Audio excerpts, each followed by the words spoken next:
Hi friends, நான் மாலினி. இன்னைக்கு ரொம்பவே டேஸ்டியான திருநெல்வேலி ஸ்பெஷல் வரமல்லி துவையல் தாங்க பார்க்க போறோம். கேரளால எல்லாம் சம்மந்தி எப்படி ஸ்பெஷலோ செம்ம டேஸ்டா இருக்குமோ அது போல இந்த வரமல்லி துவையலும் சேம் மெத்தட்ல தான் வரும். ஆனா கொஞ்சம் டிஃபரன்ஸ் வருங்க.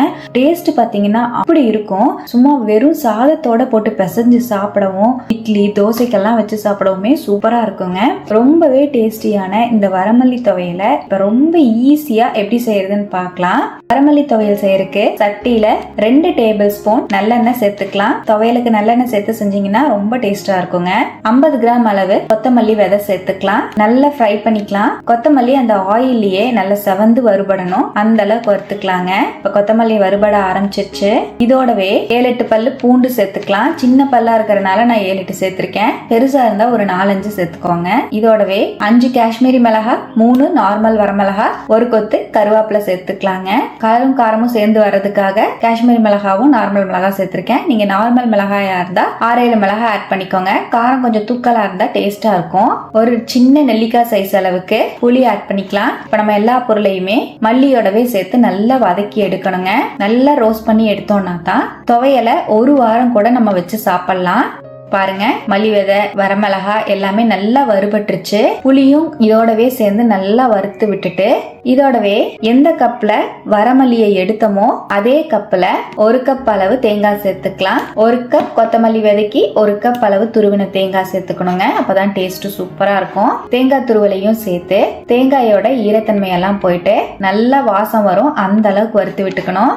பாருங்க, தேங்காயையும் சேர்த்து நல்லா வறுத்துட்டேன். இந்த அளவுக்கு தேங்காய் வறுபடும் போதே இதோட 1 டீஸ்பூன் கல்லுப்பு சேர்த்துக்கலாம். அதையும் நல்லா வறுத்து விட்டுக்கலாம். நம்ம எல்லா பொருளையும் எந்த அளவுக்கு வறுக்கிறோமோ அந்த அளவுக்கு ஸ்டோர் பண்ணி வைக்கிறதுக்கு ரொம்பவே பெஸ்டா இருக்கும். இப்ப பாருங்க, தேங்காவையும் சேர்த்து நல்லா வறுத்துட்டேன். தேங்காயோட நிறம் எல்லாம் லைட்டா சேஞ்ச் ஆயிருக்கு, கோல்டன் ப்ரௌன் கலர்ல.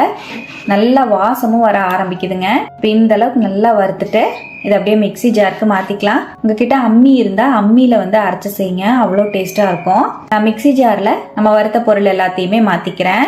இதோடவே கொஞ்சமா தண்ணி சேர்த்து நல்லா நைஸா அரைச்சுக்கலாம். ஒட்டுக்க தண்ணி சேர்க்காம கொஞ்சமா தண்ணி சேர்த்து எடுத்து விட்டு நல்லா கெட்டியா அரைச்சுக்கலாங்க. ரொம்ப தண்ணியா அரைக்க வேண்டாம். பாருங்க, கொஞ்சமா தண்ணி சேர்த்து துவையல் இந்த மாதிரி அரைச்சிட்டேன். உங்களுக்கு எடுத்து பார்க்கும் போதே தெரியும். நம்ம கையில் எடுத்து உருட்டினோம்னா அப்படியே உருட்டி பிடிக்கிறதுக்கு வரணும், அந்த மாதிரி அரைச்சுக்கோங்க. இப்போ நம்ம துவையல் ரெடியா இருக்கு.